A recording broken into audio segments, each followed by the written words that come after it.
अस्सलाम वालेकुम। आज मैं आप लोगों को मेजेंट्री स्टार्ट करवाने लगी हूँ स्टूडेंट्स।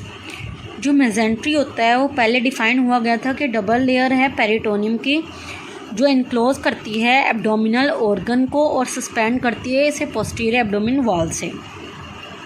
लेकिन ये जो डेफिनेशन है ये चेंज हुई थी बाद में, और ये चेंज क्यों हुई थी उसका भी मैं आप लोगों को पूरा सिनेरियो देती हूँ।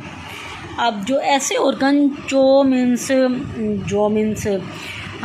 पेरिटोनियम कवर करे आगे से भी पीछे से भी, उसे हम कहते हैं intra peritoneal organ.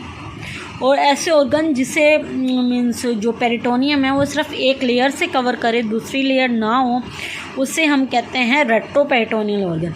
Retro peritoneal organ में आते हैं हमारी किडनी, और इंट्रा पेरिटोनियल ऑर्गन में हमारे काफ़ी ऑर्गन्स आते हैं। सही है।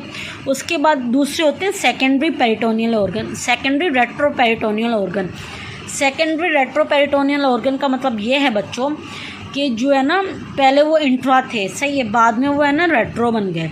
तो जैसे होते हैं असेंडिंग, डिसेंडिंग कोलान, इन्हें कहते हैं सेकेंडरी रेट्रो पेरिटोनियल ऑर्गन। सही है बच्चों जी, आप लोग देख सकते हैं यहाँ लिखा हुआ है। सही है। उसके बाद है ना बच्चों, इसकी जो डेफिनेशन है वो चेंज की गई। अब जो हम बताते हैं कि जो मेजेंट्री है उसकी डेफिनेशन ये है बच्चों कि जो मेजेंट्री है ये कलेक्शन है of connective tissue, collection of connective tissue, और जो इससे मेंटेन करें गट ट्यूब की ऑर्गन को एक एनाटॉमिकल पोजीशन में। अब हम क्या बताएंगे, the mesentery is defined as a collection of connective tissue that maintain the gut tube organ their anatomical position, normal anatomical position में। सही है बच्चों, जो इन्हें नॉर्मल एनाटॉमिकल पोजीशन में रखे उन्हें कहते हैं हम क्या, मेजेंट्री। अभी डेफिनेशन क्यों चेंज हुई, क्योंकि जो मेजेंट्री होता है ना, मेजेंट्री हम किसे कहते हैं, जो सस्पेंड करें ऑर्गन को पोस्टीरियर एब्डोमिन वॉल से। सही है। लेकिन कुछ ऑर्गन थे जो आगे से कवर हो, उन्हें हम कहेंगे वेंट्रल मेजेंट्री, और जो पीछे से हो वो डोर्सल हो। सही है। लेकिन कुछ ऑर्गन ऐसे थे जिन्हें की मेजेंट्री नहीं थी, मेजेंट्री शॉर्ट पड़ गई थी, उनकी मेजेंट्री नहीं थी।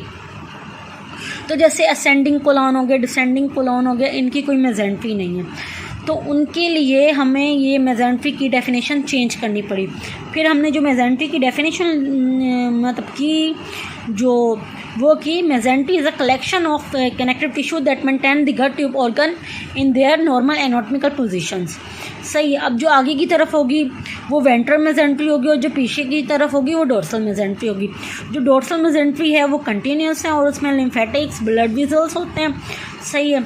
और बच्चों इसमें एक चीज़ बताया गया है कि जो हर मेजेंट्री होता है ना उसकी जो है ना, हर मेजेंट्री जो होता है ना उसकी नेम अलग होते हैं। जैसे कि कोलोन की मेजेंट्री होगी तो हम उसे कहेंगे मीज़ोकोलोन, अपेंडिक्स की होगी मीज़ो अपेंडिक्स, ड्यूडीनियम की होगी मीज़ो ड्यूडीनियम।